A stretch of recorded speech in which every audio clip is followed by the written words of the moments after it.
because I'm on the newsletters for the San Francisco Public Library, I know that you've Mhm. been doing events through the public library as well. Yeah.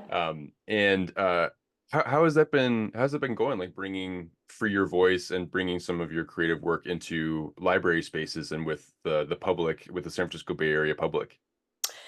Yeah. It's funny. I just taught yesterday at the Marina branch and just had this delightful conversation with this woman that I just felt like was this sort of angelic synchronicity from the universe.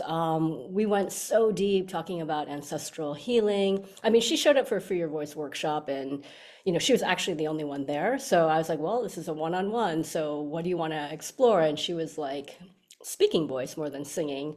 And we just went on this deep journey of like ancestral healing and um, intergenerational trauma and ethics and letting things go. But, we're in a human form. So as humans, that often takes time for things to unwind. But as spirit beings, all is forgiven already. I mean, it was just this really lovely, delightful conversation.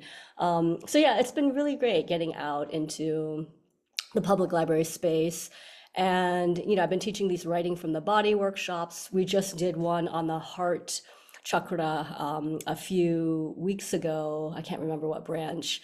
And I was bringing in the Brahma Viharas and, led them through a guided meditation just to come into metta, basically.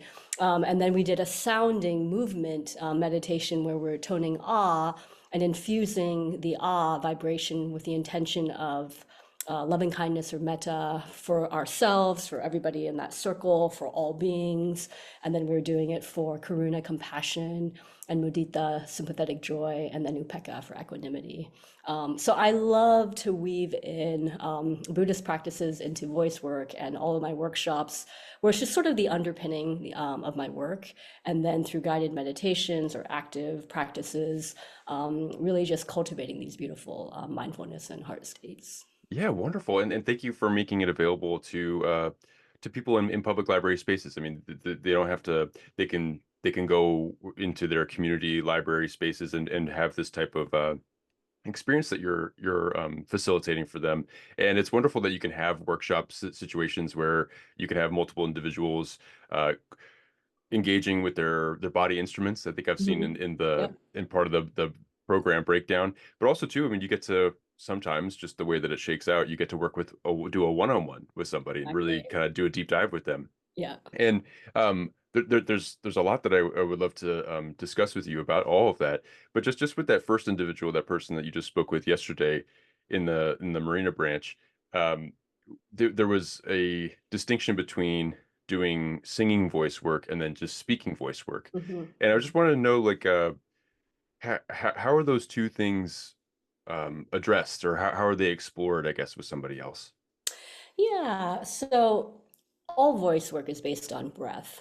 So, I'm often guiding people into taking fuller breaths, allowing the breath in low, figuring out how to use, the transverse abdominis, the deeper core muscles to push the air out so that the throat and other places can relax. So whether you're speaking or singing, this general overview of how to use your body instrument in a way which is functional and healthy for you applies.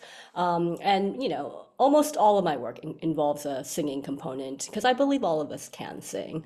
Some of us as adults don't have practice singing, but we all, before we learn language as babies, were very connected with our breath and with our emotions and communicated through our voices. And we're singing, whether that was cooing or babbling or gurgling or crying or screaming. To me, that is our song. So for all of my workshops, I bring in singing. But this particular woman, she really wanted to focus on the speaking voice and getting more resonance and just being able to express what she wanted to express and to be heard. So we just focused on her speaking voice yesterday. And with your work with like speaking voices, do you find that when someone does plumb their depths, because I feel like voice work is a window into it's almost like a therapy. It's like it sends these vibrations out and it has these different attunements that happen with your body, and so a lot of maybe things that are suppressed or otherwise can be shaken up, broken, healed, all of that. And does the tone of someone's voice when you after you worked with them for maybe a while, maybe beyond this kind of one-off workshop that you did with this Sure. individual yesterday, but when you do consistent work with somebody, what do you notice about somebody who came to you to talk about their speaking voice or their singing voice, and Sure. what what that progress might manifest like, or what it might sound like? So, you know, a couple things that I'll address. One is that most people, especially in Western society, are not taking full deep breaths. There's a way that we're taking very shallow upper chest breaths, which is kind of giving you this state of constant anxiety because we're not getting much air.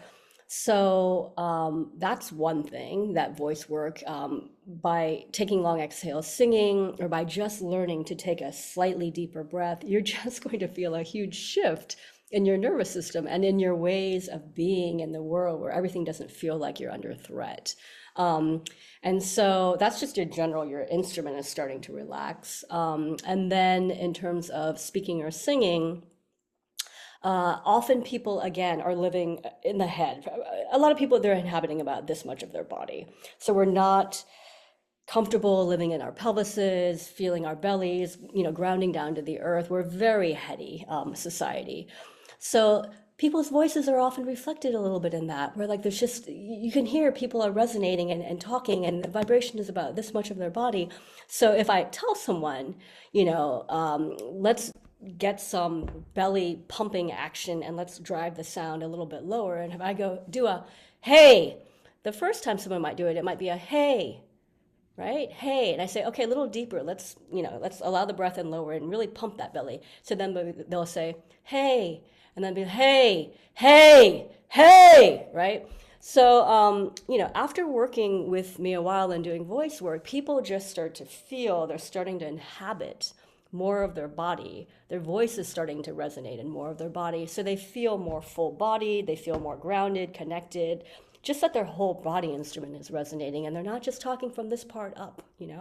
And then often, you know, as you said, voice work, what we're speaking, what we're saying is going to be the truth of our lives, right? And so there's a way that I love sound because maybe I don't feel courageous or safe to tell you some things that are really going on for me. But when I make some sounds, the sounds are going to convey what I'm feeling. So if I'm feeling sad, if I'm feeling angry, if I'm feeling kind of bored and flat, you're going to hear that in my speaking voice.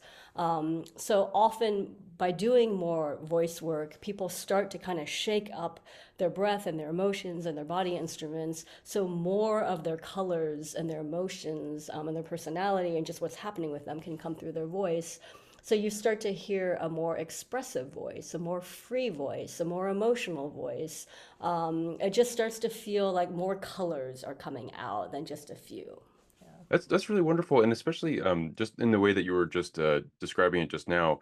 I really appreciated how you were describing that, not necessarily result, because I think that it's always a progress, but just like that, what can happen after this work, because it unlocks maybe a higher degree of energy, maybe of emotion and expression. And I noticed that you didn't necessarily, you'll be happier, you'll only be expressing joy. That's what I mean. Like, you won't just be expressing smiles and all that. You will have a connection to your full emotional life, and maybe there will be a more liberated, blissful or joyful quality to your life the more that you feel like you can express yourself. But it's not just, oh, so I can um, just be happy all the time. That's not exactly it. It's like just letting the true authentic self be itself. That's what it sounds like. Exactly. And I mean, depends on the person, but quite honestly, you might go through periods when you start to free your voice where you're not actually happy. You're kind of a little bit in your underworld, or you're processing a lot of grief or anger or whatever it might be. So yeah, it's not like, oh, I'm going to open my voice and suddenly I'm going to just access all this joy and be so happy because my voice is free. Probably my voice is not free because there are some things that I've not wanted to express, which are a little scary to me, or I feel like are going to have some repercussions in society. So yeah, it is not some just pathway to joy. I mean, ultimately, yes, it is a pathway to liberation, but that path to liberation is not just like strewn with little rose petals, you know? And then with this work that you do, because like there is so much physicality, and I think you're absolutely right. I think that in American society, there is often an emphasis on your intellect, on things that are just below the shoulders and on the top of the head, and that Mhm. being where your identity is, where your Mhm. where who you are lives. Um, Yeah. but there, through your work, you can actually really connect with the different chakras, with the rest of your element, and even connect with just like have a more full body connection. And so I know that there's like a lot of body intelligence or a lot of body work, but it sounds like also with your workshops you incorporate philosophy and Buddhist principles and all of Mhm. that. Mhm. And I was wondering what some of the when you work with some of these people, especially in public library spaces or just Sure. more communal spaces, what is it like to discuss Buddhism or Buddhist philosophies with people that are just stepping in to do voice work? Sure. So, I know like in schools, when people are teaching mindfulness, they have to be really careful to like just call it mindfulness. This is not anything related to Buddhism or religion. Um, yes, I know Buddhism is a religion, and for me, it is just a way to alleviate suffering. So I am happy to just share tools that have really, really helped me in my own life, and especially a lot of the heart practices.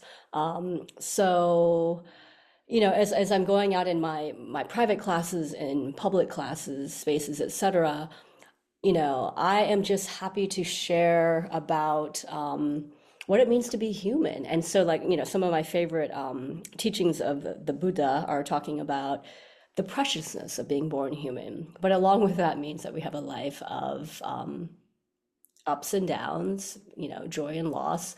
So, and I think living in this particular time where there's so much disconnection happening between people, so much polarization, a lot of isolation, people feeling very alone, and this constant like striving culture, which makes you feel like you're not good enough. So I love to just bring in a little bit of philosophy and heart practices where it's like, this person in front of you, they might have a very different life than yours, but because we're both born human, for instance, we all experience the 10,000 sorrows and the 10,000 joys. So, can you just see this precious human being in front of you, and can you wish them compassion for their sorrows? Can you wish them and rejoice in their joys? So it just starts to melt some of the differences between people. So I love, building community and just helping us feel connected and to kind of create that love field around us. So I am just dropping in all the time, whether it's Hindu or Buddhist, mystical, whatever little philosophical, spiritual traditions to just help people remember who they are.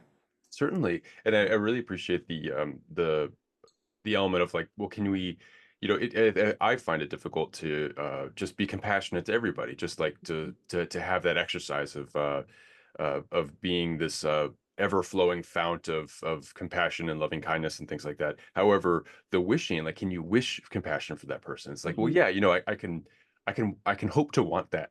I can have that impulse uh to say, I mean well, I mean well, whether or not I can always do it within myself, depending on how I am that day or whatever it is, to create a space for someone to say like, well, in this moment, in this workshop, can we just see this other person as another special human being, and can we hope that they can recognize their own suffering, or that they can spread that in some way. I think it's a really wonderful thing. And for your engagement with practice, I mean, do you find that a lot of the music or vocal elements of Buddhist practice that kind of uh, is all over the world, like the different ways that it can be expressed, that the way that Buddhism and sound come together, Mhm. is there something that you find distinct about that versus maybe just more conventional singing that you might find on the radio or something like that?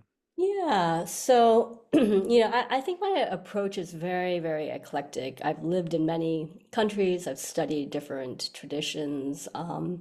So in my programs, I am bringing in some Hindu chants, some Buddhist chants, some Jewish chants, Muslim, Sufi, etc., spirituals, right? Gospel. So I'm bringing in spirit songs from many, many, many traditions. And for me, like, and so many indigenous cultures are talking about this, sound is the origin of the universe. So everything is making sound. And I think it's interesting that the very last sentence, gate, that closes before we die is sound.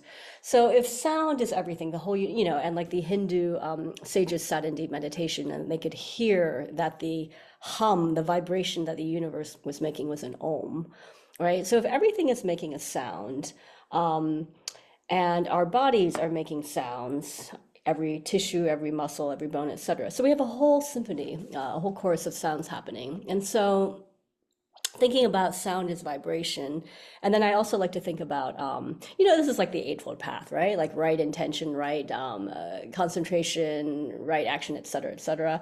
So, Dr. Emoto from Japan, he had those experiments with water, right? The messages of water, where he literally just had like containers of water and then he would write words, not even like singing the word or saying the word, but he would just write the word like, I hate you, or I love you, or you're ugly, or you're beautiful, next to things of water. And then after time, he would, under high speed photography, MRIs, look at what happened to the water crystals. And the ones that were exposed to the positive, loving messages became these really symmetrical, beautiful, crystal patterns. And the ones that were exposed to the negative messages were like disfigured and sort of, chaotic and whatnot.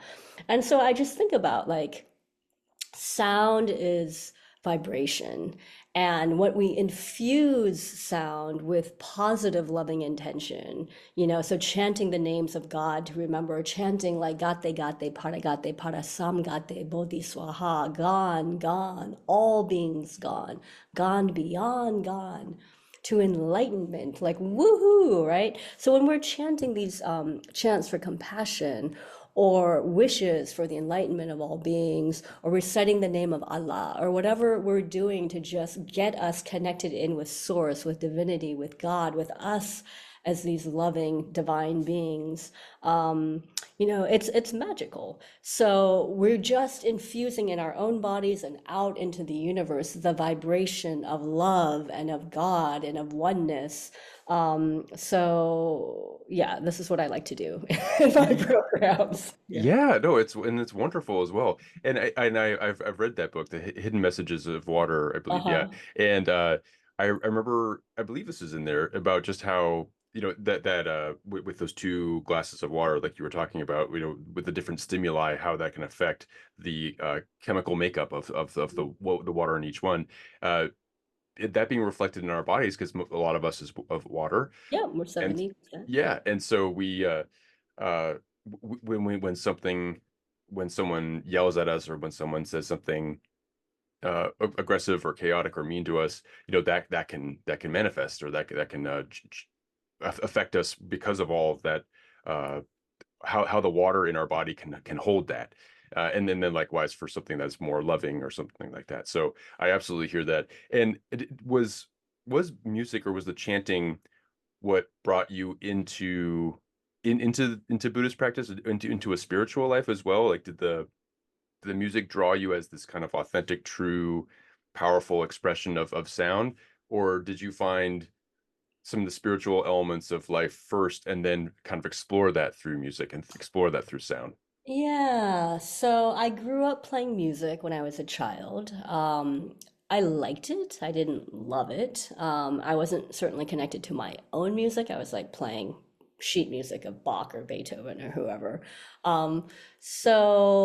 And then I grew up also very religious. I grew up Baha'i, and my mother was incredibly religious. And later on, when I realized that I was gay and started to question some tenets about the Baha'i faith, I separated and split from it. It was a very painful process. But Yeah, so I feel like I grew up kind of religiously brainwashed, and then I had this huge crisis of faith, and just felt very like, why would God judge or hate people like me? You know, it was this like very painful process. So I was sort of out wandering on my own, very shut down to religion, felt very betrayed, very hurt by God and religion, you know, that would believe, you know, gay people are bad and this and that is bad, and, you know, women can't sit on the highest, you know, governing judicial body or whatever it is. So I was on my own, and my friend was actually at Thich Nhat Hanh's monastery at Plum Village in France. And I was very lost at that point in my life, and just doing a lot of drugs to cope. So she said, look, before you go back to the US and you have this plan, this, you know, cockeyed plan to like smuggle drugs, you know, she's like, why don't you just come visit me in Plum Village for a week? So I went to Plum Village, and this was, I think, New Year's Eve, I believe 1999, maybe. And they were doing the touching the root of the ancestors ceremony when I walked in. And I'm adopted. And I'd never, it was so painful for me, like growing up in the Midwest, you know, when my mom retired, we moved to the Midwest. And it was a very white area, not much racial diversity. And it was very, very painful for me to like be in a sea of whiteness of people who didn't really have exposure to or understand people like me and who had just a lot of racist conditioning. So anyway, I didn't really want to be different growing up in the Midwest. I just wanted to be white. Did not want to have anything to do with my Korean roots or think about being adopted. So when I went, I'm like 24 years old at this point at Plum Village, and was they were doing the touching the root of their ancestors, and I was in so much pain in my life, and I just lay down and prostrated on the ground and started to sob, thinking about my birth ancestors for the really the first time in my life. And I remember the person behind me laying on the ground just like grabbed my feet. Getting a little emotional thinking about this. This is a turning point, a big pivotal turning point in my life. So that the community was incredibly loving. They were very queer friendly. It was all about suffering and how to get out of suffering. There wasn't like, this is good and this is bad and you're a bad person and you're going to heaven. There's none of that. It was just, how do we create a beautiful community of people who all want to be free, who just want to suffer less and who want to be loving, you know? So I wound up staying, I was going to be there for 1 week. I wound up staying 2 months at Plum Village. And that was like, I think there must have been some good seeds watered in me earlier where I was even open to like, you know, spirituality because I was so close to religion, but I was open to spirituality in this community. And there were other gay people there, which really helped. Um, and so, yeah, that was the beginning of my spiritual journey and my introduction into Buddhism. But I just took to it like a duck to water. I was just like, oh yes, all of this, it just resonates. And, you know, I felt like coming home. And I wonder if in my ancestral roots, you know, there's probably a lot of Buddhist people there in my roots way back. Anyway, so that was like the beginning of my spiritual path. And that same time period, I was also discovering my own music. So the two actually started to happen right around the same time. It was right after I left Plum Village that I moved to India for a couple years, and I was studying music and discovering my own music, and getting into, and obviously, you know, like being in India, you're just surrounded by Hinduism and Hindu chants and that whole philosophy. So yeah, I feel like there in India, I did more meditation like Wenka style and was, you know, living in Dharamsala for a while. So like being surrounded by Tibetan Buddhism and like just going to different meditation centers and then studying Indian classical music and discovering my own. Uh, but voice work came in later when I moved back to San Francisco. This is, I think, 2006 at this point. So I lived in India, then I lived in Korea. 2006, I moved into a yoga ashram, and they asked me to start leading kirtan, the devotional chanting. And I'd studied classical, like tabla, the percussion, and the strings, asraj, but I'd never really done voice. And so the voice work that I had done, I was in Korea, I had formed a punk band. So I was in this like, "Blah," kind of like, working out. This is the beginning of my voice work journey. So even though I didn't encounter Buddhism, there was so much suffering inside of me. So what came out through my voice work at the beginning was punk. A lot of yelling, a lot of screaming, a lot of rage, a lot of grief. Many, many, many years of sounds before I could, and then when I went to San Francisco, they were like, why don't you lead chanting and devotional chanting? And I was like, huh, interesting. Okay. So that I think was the beginning of my connecting in sort of spirituality and chant traditions and reciting names of God versus just like, I'm choking on the pieces of my broken heart. I'm choking. So yeah, the early days were just me being like, I need to get this stuff out that I've been holding. I'm in so much pain. And then I found all of these chant practices. And then it became more about spirit. Okay, let's start putting out love through my voice and like, higher vibrations here. But I'm grateful for that period where I was really releasing because there are a lot of people who are so broken and sad. And so sometimes you find solace in like uplifting or devotional music. And sometimes you find solace with the person who's yelling about just how, angry they are or whatever. But yeah, so that was, I think, really the beginning of starting to move 2006, 2007 into the spiritual connection in with my music in terms of like what looks outwardly more spiritual or like sacred. Yeah. Yeah. Well, thank you for sharing that because and I know that some of those the parts of your story are difficult to remember and also they're very profoundly important to you. So thank you for Yeah. going into those. And yeah, I just quickly I love all kinds of music, and I feel like there's this um maybe not necessarily problem, but there's this point where I sometimes I listen to punk rock or post punk or something like Mhm. very edgy and harsh and all that, and I'm like, oh, is this gonna hurt me? Is this gonna Mhm. hurt like my Mhm. process or my practice or my evenness? Mhm. And I think that the way that you're kind of describing it or your experience with making that type of music is great where it's just like this is someone that this is someone expressing their pain and I Mhm. can go and I can share that I've had those feelings of Mhm. rage or grief Mhm. or whatever it is, and so there can be like a community element to listening to it. And I also I greatly appreciate that you found a vessel for you to let all of that out for then you to then start to pursue a more chant based and I think I just raised my own hand. Is it? There we go. And to kind of allow yourself to gravitate towards a more spiritual expression of your voice.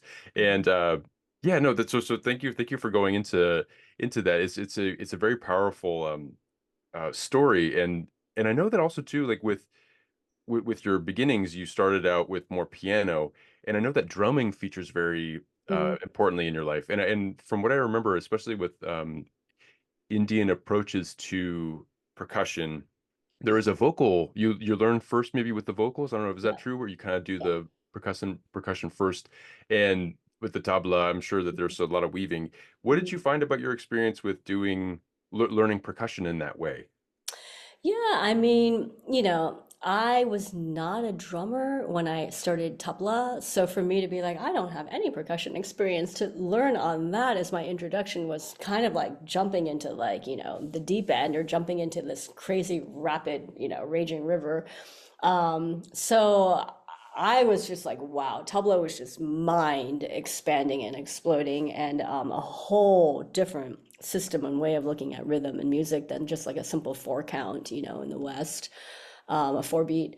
So yeah, they do. And many traditions, it's like this, right?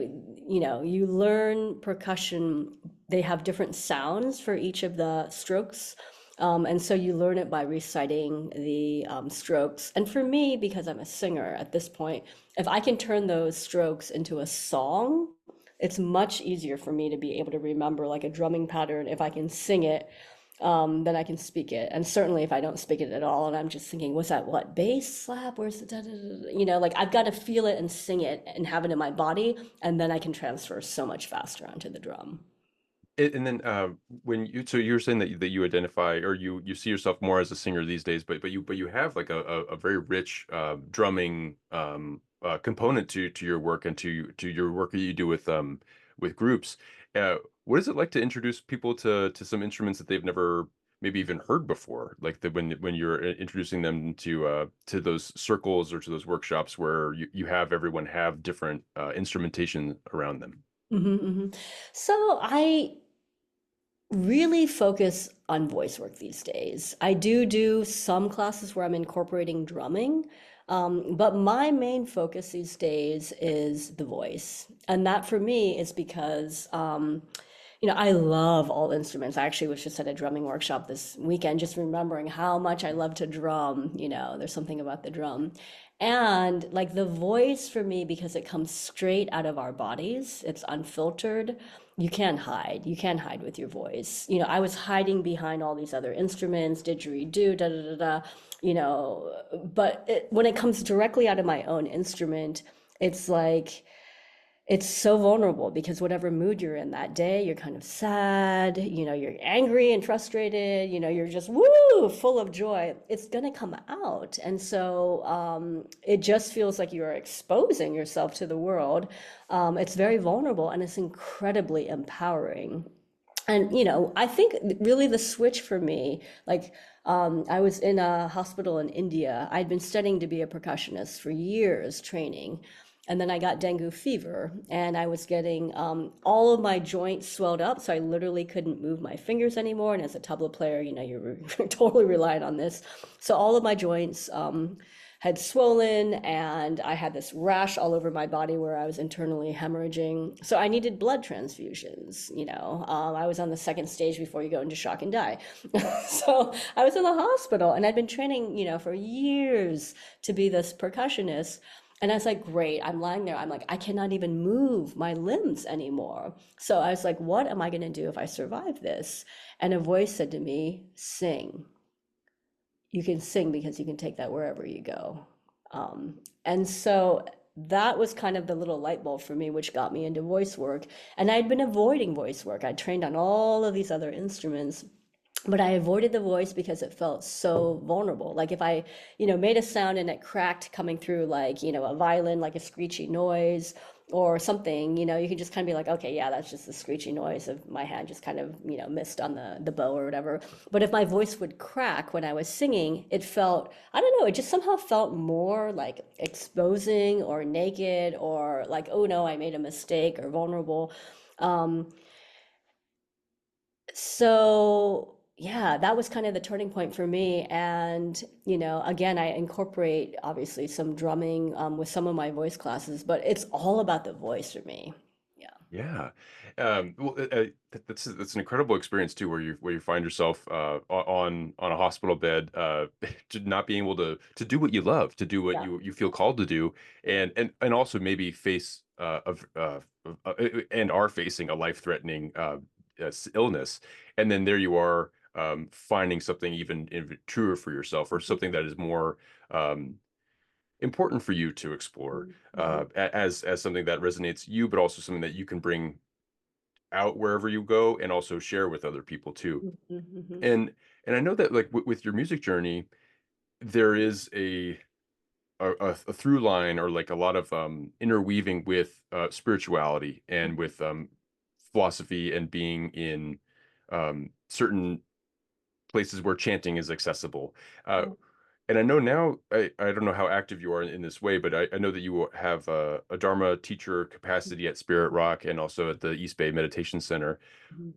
At what point did you want to double down on that quality of your life too? I mean, did that go hand in hand with maybe that yoga center where you were starting to lead chants, or is that kind of where it started to also blossom as well? So, so many things in life, they're just serendipitous, right? So, how I got into chanting was I lived at a yoga ashram. I'd never studied voice in India, never learned chants, but my Indian teachers looked at me and they just said, you lead chanting. And I was like, and my personality, I'm a yes person. So I said, okay. here we go. So I just was like hunting around, like, okay, what are some songs I remember in India? Like kind of filtering around what chants. Let me make up some of my own. Let me go study, a few. So that's what happened. And then I got into yoga music, because I met this yoga teacher who wanted to study didgeridoo with me. And then he said, "Oh, come play in some of my classes, play your didgeridoo." And I was like, "Okay, great." But then eventually I'm like, I can't just play didgeridoo for like an hour and a half. So then I started to bring in some chanting into that. And then I brought in other things. So my whole career, like these things just sort of like fell into my lap. And how I even got into music as an adult, I was lost after India, after I had dengue fever, my health was destroyed. I had no money. I was just so lost. And I remember sending an email out of like, I have no idea what to do with my life, and my aunt said, "Well, why don't you do music? You've always liked it and been good at it. Just become a musician." So, and I was just so desperate. I was like, okay, great, I'll become a musician. And then, at the yoga ashram, okay, great, sure, I'll lead some chanting. Oh, okay, you want me to come in and play music in your yoga class? Okay, great. So my whole career, it's just sort of been like people opening doors and me just saying, okay, sure. So the same thing with Dharma teaching. It's not like I ever went through some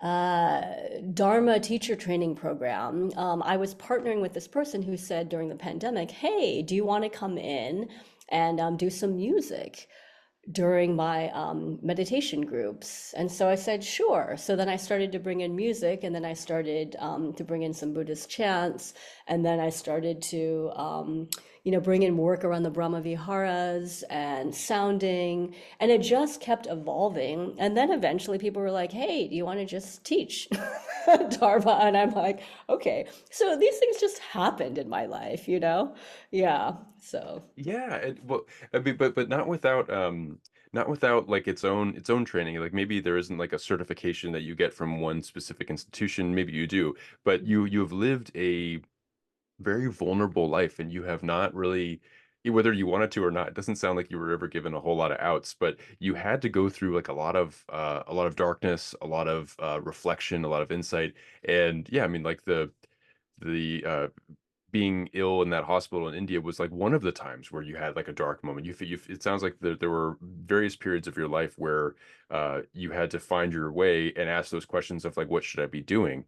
And I think that there's so much that it sounds like that you've learned from that kind of connects you with a lot of these philosophies that connect it just through your lived experience. And it's a very powerful story. And just I don't know uh how comfortable you feel about answering it, but so there's some people that get their hardships uh earlier on, and maybe aren't right now in a place where they can feel vulnerable with themselves or courageous enough with themselves to face that hardship that they have to untie in order to be a little bit more liberated and free. There's some people that are just keep getting rolled and rolled and rolled by them, and they don't really see a whole lot in it for them to be on the other side of that, because it's just that Mhm. they don't want to have those expectations. Or there's some people that haven't been hit the hard way that they and eventually will, or now they're being hit for the first time in a way that can be quite jarring. What is Mhm. it? What kind of maybe more broad advice do you have for somebody who is in that phase of their life where they're reevaluating, reassessing where they are in a dark gray space, and trying to find out more about themselves in this time? Hmm. Before I get to that question, I'll just talk a little bit about my journey around suffering and where I am now.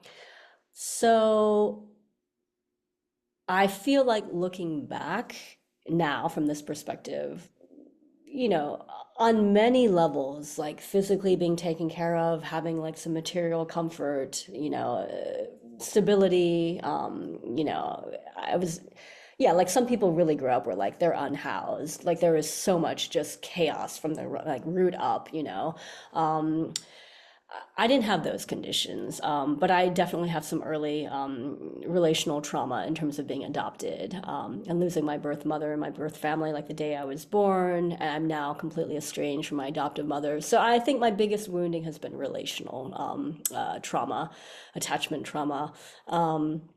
And then, later on, like realizing that I was queer and then coming out as trans.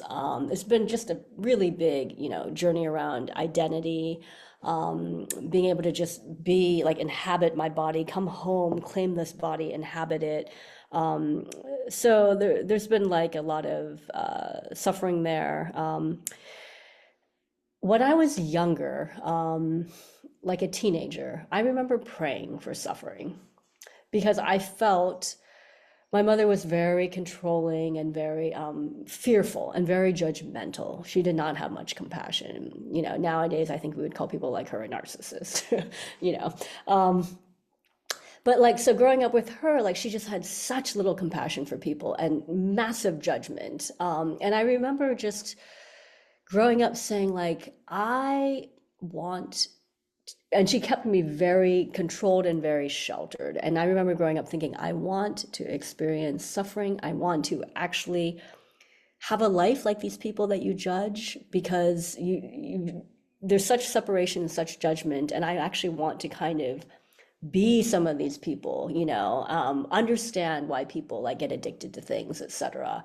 So I went through in my 20s and part of my 30s this deep journey into like the underworld of really going into the dark side, exploring addictions, da da da da da da da, just so much pain and craziness. And then at some point, like my late 30s, I was like, oh my God. Like, and at that point, like my back had completely gone out. I had back surgery. I couldn't walk. I was in so much pain, like psychologically, spiritually, emotionally, physically, like I was destroyed.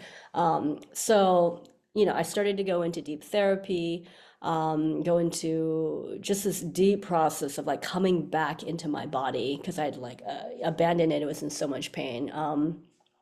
So in my late 30s, I like came into this process of like really coming back into my body and reclaiming home inside this body and really a deep kind of a commitment to my healing process. Spirituality became more important again. Therapy became important, community, etc. And then I was no longer like into praying for suffering. I was like, I want to pray to get out of this suffering. Like everything that I've wanted in life, like I'm a very good manifester, has come true. So I'm like, wow, if you prayed in your like late teens for suffering, well, guess what? You got that. And you got a really, really deep understanding of what suffering is. And now in my 40s, and I'm now 50, my journey has been to get out of suffering. And for me, like pain is inevitable. As a human being, you're going to go through your 10,000 sorrows, 10,000, joys. Pain is inevitable, but suffering is optional. And so this is kind of like where I am now, where before I wanted to really, really understand the underworld and pain and suffering. And now my whole commitment is like the end of suffering for myself and for all people. So what are the practices that I can do that I can spread with others to get us out of this suffering? So what I would say, and this is a year of the snake in like Chinese astrology, and I feel like I'm in another underworld period. My wife and I, our son died 3 years ago by suicide, actually. So that was another deep, deep journey into the underworld. I really, my mother, like, I was estranged from her. So there was just this big kind of like reckoning of who was I. And on some level, I could finally be free when my adoptive mother cut me off. It was like, I wouldn't wish this for anybody, but there was a way that our energy was so entangled. So these deep journeys into grief and into the underworld and into pain, like some people get stuck in them and you're despairing and like all you can see is suffering. And I feel like my wife and I have really been discovering like grief has its own timetable. And who wants to be in the underworld? No one wants to be, in their shadow, sitting there in grief. But sometimes that's what life is asking for us. And in the society that wants constant productivity and happiness and achievement and whatnot, going around and being like, I'm not doing much on the outside world because I am in such a deep inner journey, like really being with my grief, which is a form of love, alchemizing all of these lessons, trying to have the internal reconfiguration, like internally, all these things are happening. And sometimes nothing is happening. Sometimes you're just Or I feel I've been in periods where like I feel like I'm dead. I'm in this huge winter period where like I am the seed so buried hard under frozen earth. No idea when I'm ever going to see spring and a little like shoot coming through, the earth, or when I'm ever going to be blooming again. But I take solace in the fact that like nature has seasons, and as human beings, our lives have seasons. So sometimes we're in the seasons of winter, sometimes spring, sometimes summer, sometimes fall, but we need to have those cycles, just like nature can't be in constant summer, right?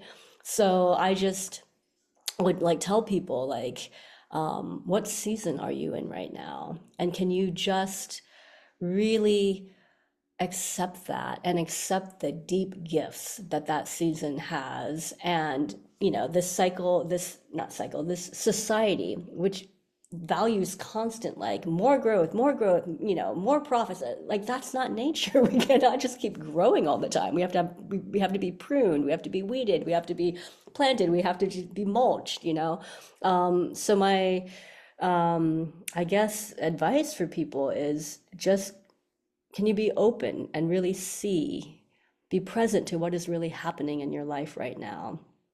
And then from that mindfulness, what do you need? Do you need to rest? Do you need to be actually getting out there, spreading your gifts or like working hard or, building that? So, and sometimes these seasons of winter, they take a long time. They take a really, really long time. Like for me, for my voice work journey, when I first started it, every time I was recording, I recorded a couple of albums in that period. Actually, every time I recorded, my bandmates would say, "Can you not sound a little happier on this song? Like your voice, it just sounds kind of sad. Like, can you make it more joyful?" And I'd look at them and I'd say, I would if I could, but I cannot. So for 5 years, it took me singing before I accessed joy. And even I recorded an album 10 years ago, and that was, 10 years on the journey. And I remember my bandmate then saying, "Can you sound happier on this song?" So it's been a constant theme in my life. People just being like, "Can you sound happier as you record?" And the answer has been no, and maybe now I will be, record some songs which are happy, but you cannot rush people's healing and you cannot move people along to where they're not at right now.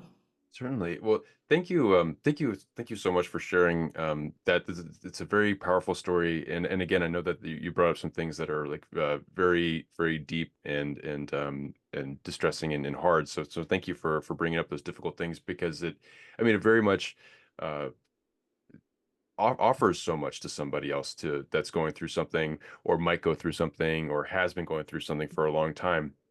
The framework that you offered, which is that what season are you in? I think it's very powerful, Hmm. um, because here we are, you and I are both in the San Francisco Bay Area, and it's like one of the coldest Bay Area summers of all time. I mean, it's one of them, right? I mean that has been recorded, and Interesting. Yeah. it's a strange experience. I mean, and I say that with some comfort as well, because I know elsewhere there are really intense heat domes and heat waves and all kinds of things that are happening. But this is all to say that here we are having winter in summer, Hmm. and it's a continuation of winter, Hmm. from the more calendar based one, and the that you can have these winters, you can have these things, and things might not be blossoming that you would the way that you want them or that other people are asking you to have them blossom. So thank you for offering that because and at the same time too, when things are in winter, uh, whether I believe this deciduous, right? That means that it grows more, like it shows its green self more later on. It doesn't mean it's dead. It's just it's not ready to Totally. out. And also you offering that you could take that space to have your inner journey Hmm. and not sure maybe not judge yourself for not being as productive as the outside world would want Sure. you to be. Yeah. So thank you for sharing that. It's a very I don't know, it put a framework on it for at least for me that is very helpful for navigating some of these hardships that come, and also too just when you read the news every day, it can feel like we're all in winter still. So thank you for offering that. And for all the work that you do with healing as well. And I wanted to ask just about your work with sound bath things, because I know that with the Grace Cathedral and elsewhere, where you offer that. This is something where you maybe with bandmates, you offer a sonic somatic healing experience, Mhm, mhm, and there is some uh vocalization, I think, maybe as you get up into the cranial chakra, but you have different instrumentation that kind of approaches each one, and it helps. There's a whole program mhm. that serves as the groundwork that you are providing for the event. What is it like to be in community with people and to offer something that isn't necessarily, hey, this is how you relieve your suffering. Hey, this is how you do something to make yourself feel a little bit more liberated. You're just offering the frequencies. You're just offering the sounds. And what is your experience like facilitating that? What does it do for other people that you found? What does it do for you? I'm just curious what that experience is like. So, I feel like in Western society, what I've touched on a few times, there's a lot of busy, go, go, go, go, go, do, do, do energy. It's speedy. So, number one, we just need spaces to just slow down and to rest and to be and to process and to integrate what we've been speedily doing in our lives. So, that's just the first gift, right? Just, whoo, let's just slow down and kind of just see what's here in this body. And then in terms of sound, there is the component of I want to give you some relaxing sounds that are soothing, that are just going to be really calming to just ground our nervous systems together. And then I think what makes, my approach to sun baths a little different than some of the other sun bath practitioners you'll see, where they might be into all calming the whole time, right? I see a sound bath as, yes, it has aspects of calming, but it's also moving energy. So, like, when there are periods where collectively there's a lot of grief, for instance, I will want to move that grief. So, I will be singing in a way that I can feel my own grief moving through my voice to help the movement of the collective grief. Um, I will also feel sometimes, oh, like we need joy. We need some joy right now. So whatever instrumentation, my voice, etc., will come out, and it will be a joyful song to just help us connect in, to celebrate and to feel alive and to be, just praising and joyful that we're all here together. So yeah, these experiences, like, people will say they will cry in them, they'll get to release things, they'll feel inspired, uplifted, they'll feel calm, they'll feel joyful, they'll just feel connected. So many, many things are happening for different people. Whatever you particularly need is probably that's what your experience will be. So if you've come in with a lot of grief and you need to do a lot of shedding, that's what you're going to use the sun bath as an opportunity for. If you're really, really tired and stressed, you might use it as more of a calming way, etc. But yeah, there are these, like, I love my job as a musician because sometimes, like, I'm going to be a little, and then through the process of playing music, I get to just kind of come more into my body and relax. And sometimes I don't even know what emotions, I'm feeling until I open my mouth or start playing, and then I listen and go, oh, you're feeling sad, or you're feeling irritated, or you're feeling whatever. So it's just a way for me to move emotions through me, as well as a collective.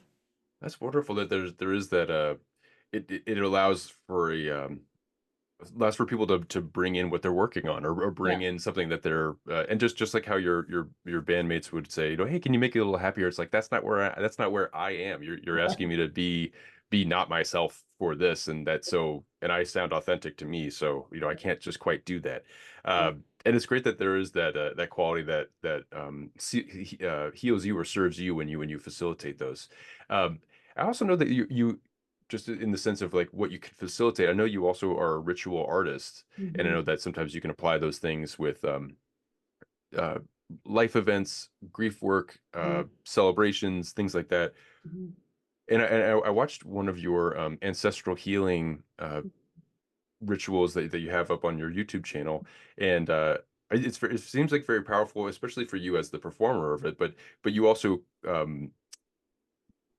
I guess choreograph it or program it yourself. What is it mhm. like to develop a ritual I know you can approach a lot of different topics when you are putting together your ritual, but what is it like to put together a ritual and talk to a client or talk to somebody about creating something meaningful for them? Yeah, so I feel like there's something really sacred and beautiful about approaching moments or experiences as ritual because you're kind of demarcating like, oh, this is ordinary, da da da da da, but to like make it a ritual, to have like okay, we're entering into this sort of liminal sacred space.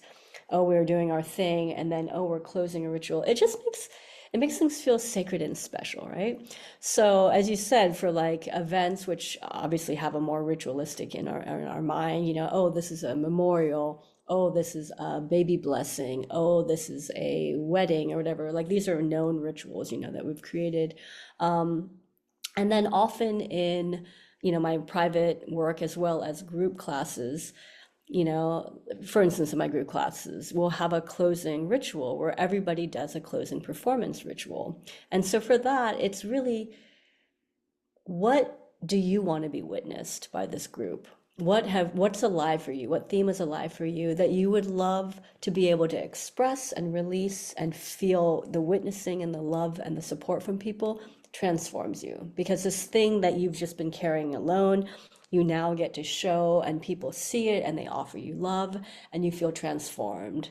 You release that story, you feel transformed by people's acceptance and love of you. So sometimes people will just say like, "Oh, I feel like I'm just in this stage in my life where, I'm ready to like let this old story go and step into my power. So I want to help me co-create so this is like a private client, for instance, help me co-create this ritual where like I really come into this next phase of my journey, so we might be like, okay, well, what songs would you like to sing? Is there a movement you want to do? Who do you want to speak to? Are there words you want to share? Like, what would help you create this ritual space where you feel like you come in one person and you go out someone else, right? Or like when we have the performance rituals in the group classes, everybody is doing their own ritual. For instance, this year, even though I'm the facilitator, I'm also a participant in these. So I'm modeling, where you can go.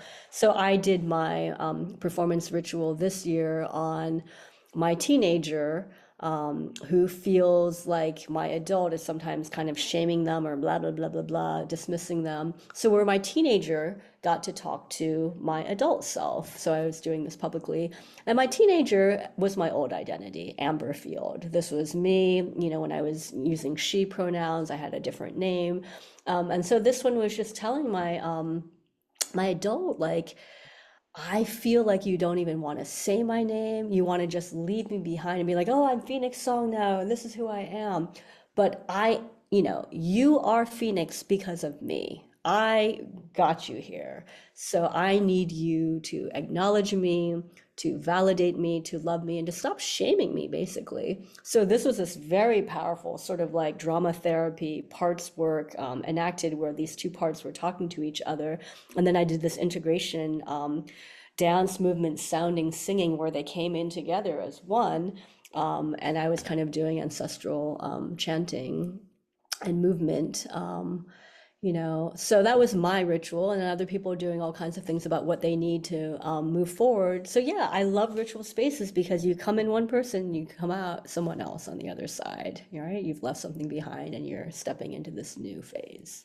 Certainly, and that comes from at least from the ritual that you just described for yourself, where you can step into that new version of yourself together with some of these Yeah, other selves that you have. exactly. And it's a wonderful thing that you created an environment for you Hmm. uh, to heal an element of yourself with a younger self, and to Hmm. do that in front of other people. Then maybe someone else can take something from that vulnerability that you offered, so that Yeah. courage you offered, and also just like the general idea that you can do that. Like I think some people might think, "Oh, I was such a jerk in high school or an Mhm. idiot or whatever it is." And so, that's an old me and Mhm. you stay over there. But Right. like, they're still kind of swirling around swirling Totally. around in there Totally. and they heard Totally. that. Yeah, yeah, yeah. So it's something that you can investigate for sure. Well, this has been such a wonderful conversation. I just had two quick questions. One of which is, do you have anything to promote? I know that you have your website,